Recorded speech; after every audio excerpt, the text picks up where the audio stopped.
have a question before Sure. we end this. Yeah. Because you talk about speaking with agents. I'm just curious what that conversation is like. Because Mhm. I mean, Jeff has us talking to agents too, like as apprentices. Like, we do call on listings sometimes just to talk to them, and I'm just curious what you guys are talking to agents about, or how Yeah, does yeah. that conversation go? So it's a simple start the conversation.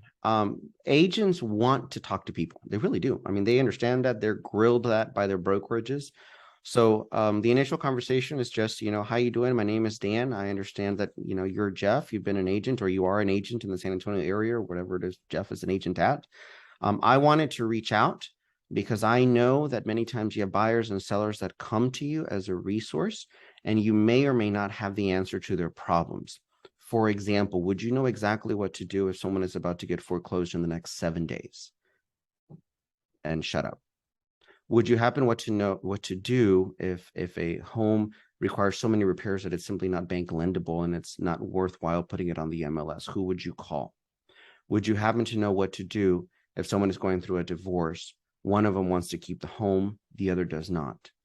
Would you know what to do if you have somebody who's looking for a really nice home, $500,000 property, has a great business, but they can't qualify for a bank mortgage because although they have a 710 credit score, they don't have 2 years of their tax returns made up yet?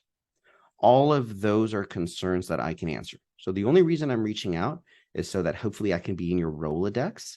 And anytime you have a buyer or a seller with a situation, a problem, or a concern that you're not able to immediately resolve, you give me a call. My promise is that if I don't have the answer, I certainly do have the network that can get that answer for you.